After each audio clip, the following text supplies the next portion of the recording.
Hello everyone, our dear viewers.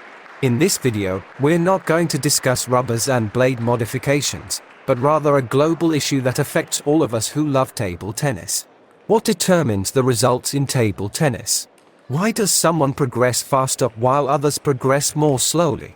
This is a very broad topic, and I want to give you answers quickly so you can head to your training sessions with a positive mindset and win all your matches. So I will focus on a few key factors that most significantly influence success or poor results. I'll skip discussing the most obvious and well-known aspects that are apparent to everyone. Most people understand that if a player moves diligently, hopping left and right like a hare, he will have a competitive advantage over those who are less active in their movement. It's also clear that a player with faster reactions and quicker movements will have a better chance of winning each point. The Chinese players will confirm this. And probably no one doubts that a globally important aspect is technique. How we execute our movements during the game, whether we do it correctly or not, how consistently we execute them, and how often we deviate from the proper technique. Most players understand or at least acknowledge this. Many put in effort and work on these aspects. Yet, we still see a significant difference in results and playing levels. Some players reach a level of 1000, I am assessing abstractly. Some get stuck at 700, and others remain at 400, even though they want and try to improve. Why does this happen? You'll understand with an example. By the way, while we're making interesting and useful videos and reviews for you, please visit our TT Maximum store more often for your purchases. It's the best way to show your appreciation for our videos. So, here's the situation. An ordinary amateur tournament. Two young players meet. The first player is an amateur of a lower level, who can attack and defend at a basic level, and he is smart. The second player is more daring, faster, and apparently less experienced. As a result, the first player beats the second player easily. And this happens repeatedly at subsequent tournaments. Several years pass. Both players have improved. Now, the first player doesn't even play against the second because the second player is so much stronger that he would give the first player a 4-point handicap. What caused this change? The first player spent all those years playing in amateur tournaments, training with his table tennis peers, occasionally working on serves, using a lot of balls, and often competing in amateur tournaments. He won some tournaments and placed in prize positions. He enjoyed playing and it was fine. The second player began taking lessons from a high-skilled player. Week after week, he would go to the gym and spend an hour or more working on his game under this coach's guidance several times a week. He also participated in amateur tournaments. And after a few years, he was competing at a high level. What's the difference? The difference is motivation. The first player wanted to enjoy playing table tennis. That was the main thing. Every time he played, he wanted it to be interesting and to enjoy the process. He also wanted to grow, to beat other players, and to win tournaments. The second player wanted to reach a specific level in table tennis. And he wanted to win as often as possible. The difference is motivation. The first player wanted to enjoy the process first and foremost, while the second player aimed for a specific goal and was much more focused on achieving results. He sacrificed enjoyment during each training session, sweated, swung topspins and got tired. Under the guidance of a good coach, he corrected his actions and repeated. And after several years of this difference, the level of play between these two players was very different. Motivation is not just thoughts in your head. It's not about how smart you are. It's not about your competence. No, it's a feeling. Motivation is the desire to do something or achieve something.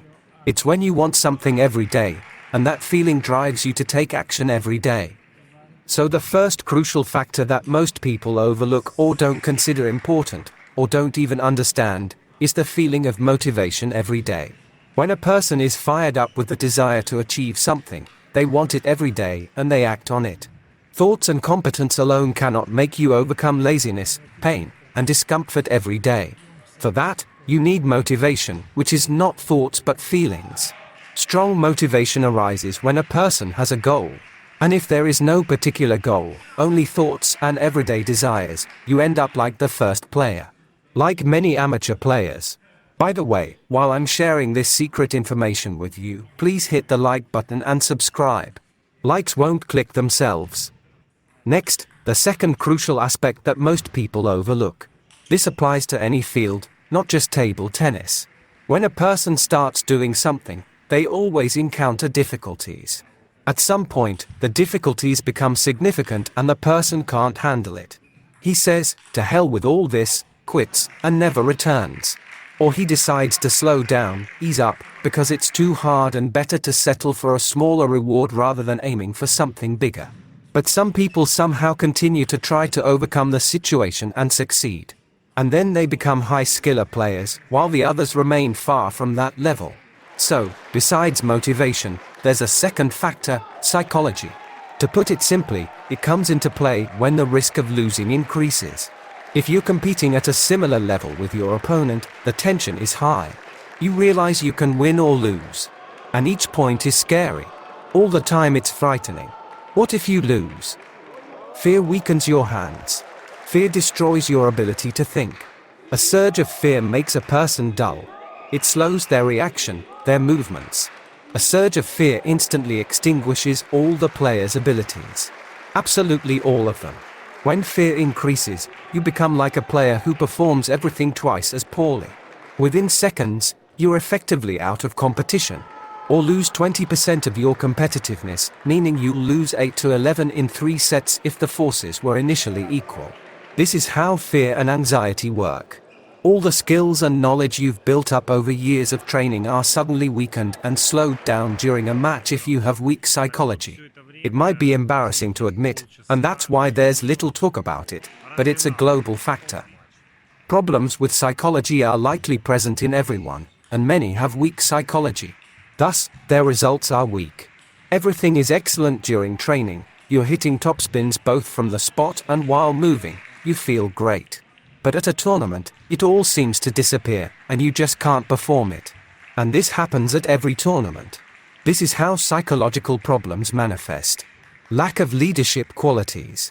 In moments of competition, instead of feeling pleasure and enthusiasm, fear arises. And immediately, all your skills and abilities diminish. Leading players also experience fear and tension. But it's much weaker. And at the same time, they experience excitement and pleasure. They are engaged in the process of playing, the process of competition. They feel both fear and enthusiasm. So their skills don't diminish during competition. And if the feeling of excitement and pleasure outweighs the fear, then during moments of competition, their skills even improve. Yes, if you can handle your inner demons, you get an immediate improvement in your game during a match while you're in that heightened psychological state. This is often referred to as experiencing a rush, adrenaline surge, second wind, and so on. And whatever your psychology is like, you can work on and improve it, just like with all other technical aspects of table tennis. Weak psychology can be made stronger if you work on it every time, just as with technique and tactics in table tennis. That's all for now. If you have any questions on this topic, please ask them in the comments under the video.